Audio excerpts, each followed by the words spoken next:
What's going on, you guys? Welcome back to the channel. You already know who it is. Your boy, your host with the most, Kensu. Hopefully you're doing well today. After releasing this little biking reaction thingy-majigger we put out here on the YouTubes, kind of got to thinking. I want to take the time out and talk about something I feel has been a little rough, and essentially being a legacy player in this current climate of like fighting games and, I guess in this case, Guilty Gear Strive. My recent biking video definitely sparked this because the comment section was definitely interesting, to say the least, right? Now, I definitely want you guys to hear me out because I do believe that this topic is very much so real, and you know, I want you guys to know that what I'm gonna say, you know, I don't want this to be seen as me speaking for like all the old players, you know, or anything of that nature, especially with the last video. You know, yeah, I just think this needs to be addressed. So let me just go ahead and get right to it, right? So I want to start here. Boomer mode. A lot of people love to phrase the boomer thingamajigger, you know, shut up boomer, be quiet, you know, Strive is, you know, made for us, it's not really made for legacy players and blah, blah, blah. I want to talk about that, right? I do think that that is kind of unfair in a lot of ways to say that a game isn't meant for its longtime players to keep playing. When you make a statement like that in the comment section or et cetera, or just make that statement in general, you're really making it feel like you're excluding the people that helped the company in the first place get to where they're at. And I get it that maybe in some ways it doesn't really matter because they don't really need players like myself who've been supporting the series for such a long time when they can attack a bigger audience. True. I do think it's kind of bad also in the same vein, you know, to attack newer players. And that's something that I've never done on this channel when it comes to newer players playing Strive. In fact, one thing I do want to make sure I point out here is I have a clip here from JD Legend about speaking their mind about, you know, something that you care about. I tell you my honest opinion, or I lie to you and say I love it all the time. And guess what that makes me? A liar. It makes me a liar. What's more toxic, someone telling the truth or someone who lies to you continuously so I get your money and your views? What's worse? You tell me what's worse. If I keep lying to you every day for the fact that you'll give me views and you'll give me money, but me telling the truth is me being toxic, but I lie to you every day for your money? Who's actually toxic? Tell me that. Now that we got through watching the clip, I want to point this out to you, right? Like, I'm a humongous fan of Guilty Gear, right? Like, humongous fan of Guilty Gear.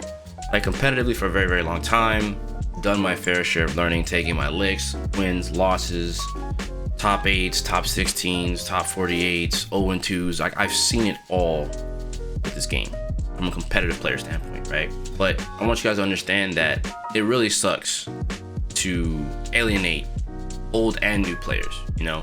I spend a lot of time on this channel showing the good sides of characters. Obviously, if you're not new to this channel, you know I've been talking about Chip. If you're new to the channel, you know I'm a Chip main.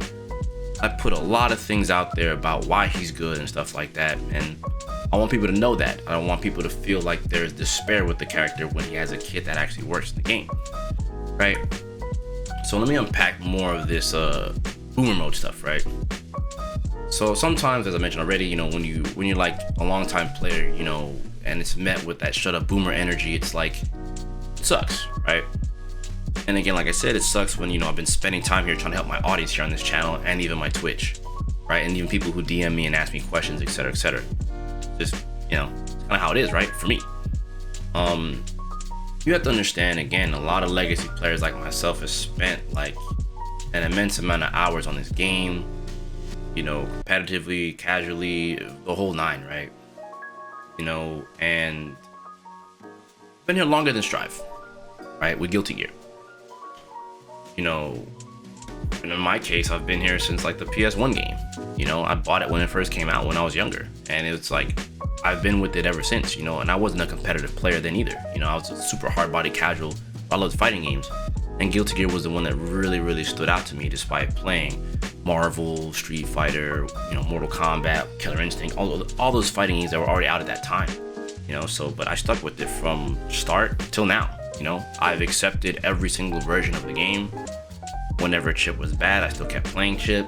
I played other characters. You know, I went through the whole rigmarole, right? So I'm giving you guys a little bit of my own personal backstory here. You guys haven't really heard, you know, too much, right?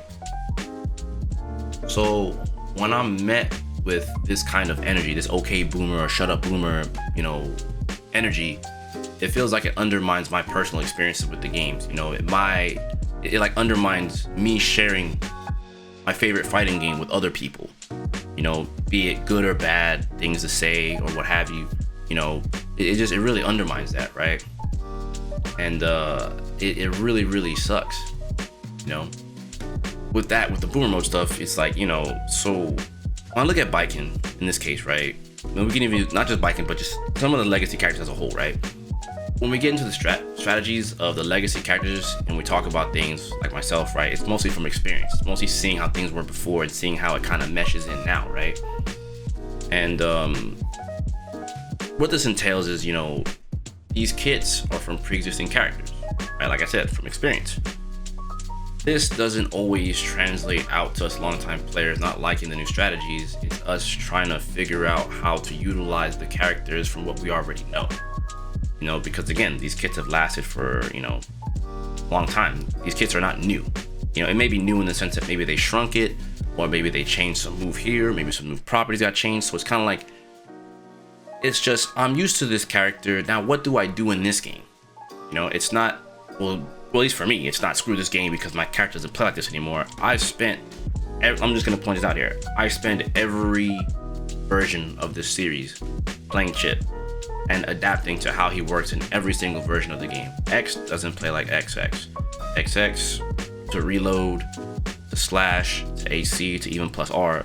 All those versions of Chip, they all just kept adding things onto him. Some things changed for the better, some things are changed for the worse. But it never stopped me. I kept adapting.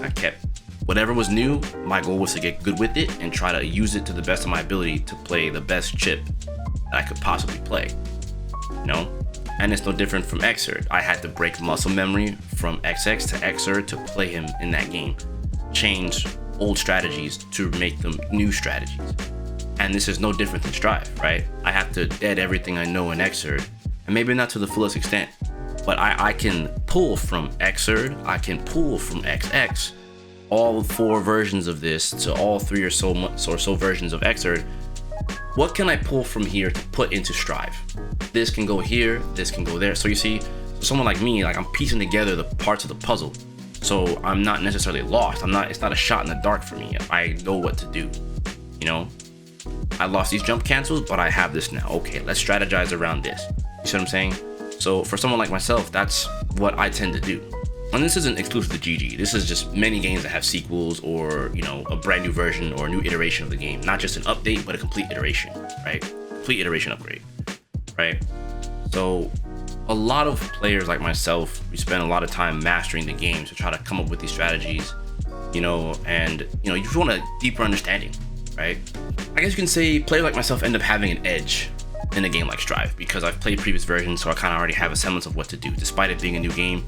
I just want to let it be known, you know, I've spent lots of time to play Strive, lots of time, and like Chip and Jacko primarily. I don't really play too many other characters. I can, but I don't because those 2 are my mains. I have the most fun with them, and I spend a lot of time just trying to be good with them, you know, especially Chip, because that's my main character, right? I'm improving at this game and also trying to find more ways to explain this to my audience. So that's why I do what I do, you know? Now let me hit you with the other side of this, right? Being a longtime player. Now there's this thing where we call Copium Mode, where this is gonna be kind of funny, right? This is when a player like myself is still playing the game because I like it, and I get met with, well, you're on Copium because this isn't like Xrd, or this isn't like old Guilty Gear, so look at you coping because Chip can do this now and can't do this anymore. Look at this is all Copium, right? Which really sucks. I don't like that either. This feels like a catch-22 in a sense, right? Because I can't speak on the game from any previous iteration, and I can't like the game either. So, I don't know, like I said, it just really sucks to be caught in that middle ground, right? And it gets really, really tiring because I try to support this game to the fullest, or to whatever capacity, right, at this moment. And, you know, it really sucks to be met with this, like in this weird middle ground for whatever reason. I don't understand it, right? It's hard to respond in some cases when I'm like in this position. Of course, the easiest thing to do is just to ignore it all and just keep doing what I'm doing. But I do feel like at some point it is a little nerve-wracking, and I do want to speak on it. And I think that's kind of why we're here now, right? I do think, though, like I said earlier, like it is very, very important to be honest with my audience about how I feel about something in the game. I'm not gonna lie to you guys about it. I'm not gonna create fake hype videos and stuff like that, do the fake thumbnail where I'm looking like I'm hyped, but I know this is not the greatest, you know. And it's a reaction, you know. That video was a reaction video. It's not a, this is law. I'm not definitely telling you this is what I'm saying is law. It's not the case. It's just my initial impressions from seeing her are not the best, you know. And I still support the game. I just don't like this. I just can't lie to you guys. Doesn't matter what game I play, I'm not gonna pull no punches on a reaction video. You know, of course you can say, well, don't release it, guy, because you're just gonna make people angry. Well, I'm not here to make you angry. I'm here to just, you know, give you my personal opinion. And if I'm not happy with it, I'm just not happy with it, right? Now here we are on the next part, kind of part this here. Should I speak the truth and not just on biking? Ooh. Speaking the truth isn't necessarily bad. I think it's just a matter of maybe some people expect me to like soften the blow or show disappointment in a fashion that's a little bit easier, you know, like it kind of eases it down for people. So it's like, well, he doesn't like it and that's okay. He's not really extreme, but that's just who I am. What you see on this camera a lot of times is who I am, and that's me streaming, you know. And even right now, this is from the heart. This barely has a script here. I have some bullet points here I'm looking at here, but you know, that's just kind of what it is, you know. Like, I'm not gonna hide who I am over biking or a video game, because I think my audience should know the truth, you know, the truth on how I feel. Whether or not this character is the best in the game, top tier, low tier, that's just remains to be seen as time goes on. But my personal first impressions are not very good. Even after playing her, they're still like, which I'll make another video on that later, but even my initial impressions after playing her over the last 72 hours, you know, it wasn't that great either. So, you know, that's just how I feel. Yeah, I just feel like I need to point this out. It's just, some people just look at me and just, they see this video about biking and they're just like, this guy hates Guilty Gear Strive. And it's like, dude, I have an entire library of videos helping people out, bringing things to light, you know, showing you things in the game that you probably don't know. I'm a very creative player. I tend to find things that people don't tend to look at, situations people don't tend to look at, and then when they come up, they're prepared. Like myself, I'm always prepared for these situations because I've practiced a shit ton, right? So, you know, I have to emphasize this because I have a lot of content that has been helping the community, not just from Strive, but from other versions of the game, where I'm breaking down match videos and things like that, breaking down decision making, why this was smart, why this was bad, etc., etc., showing that there's a lot of options in Guilty Gear in general as a whole, you know, and not just from those videos about Guilty Gear, but even my own coffee series where I'm breaking down things such as, you know, zoning, you know what I mean, different types of mindsets you should have, etc., etc., just really giving you guys things that are really good for fighting game players, and if not just fighting game players, you know, just competitive gaming in general. You know, just really good, solid advice that people have given me over the years that I decided to share with other people, because I think that I can die with all this information in my head, or I can just share it, you know? There's nothing wrong with having this stuff out here in the world for you guys to use, maybe somewhere down the line, you know? Maybe the video I made could be more comforting in case you have an issue while playing it competitively. Maybe you just need a little bit of reassurance. That's what that's there for, you know? That's how I see it, right? Now, I guess, you know, speaking the truth about biking, you know, coming back to it, like I said, I just cannot lie. But that's all right. It pretty much is what it is. I said what I said. I still have other videos I tend to do for biking, and I still intend to help people who do play biking out to the best of my ability, see what I can find and share with the community to improve with her. I still think it's important. Note that again, you know, my intention is not to make people not play the game or not play biking. It's just be prepared if there's something wrong with her, right? It's okay to play the weak character or low tier character. Who knows? I don't even know if she's top tier or not, to be honest. But we'll see. We shall see. Maybe to some of you guys new here to my channel, was that biking video extreme? Maybe. Maybe. maybe me speaking as a longtime player had you guys upset. Seems pretty obvious in the YouTube comments, to be honest. Maybe my personal feelings got you guys feeling some type of way. Clearly. Regardless of what it is, all you need to know is that I'm a huge fan of the Guilty Gear series and always will be. As a fan, I don't always agree with what ArcSys does, but it doesn't mean that, you know, my heart for GG or anything ArcSys is like gone. You know, there's some things that are frustrating, but I'm still here. You know, I'm still here as a legacy player. I'm still as a longtime player. No matter how frustrating you guys get in the YouTube comments, like, I'm still here. You know what I mean? I'm still trying to help you guys out. You know, so with that, let me go ahead and get up out of here. Don't want to make this too long.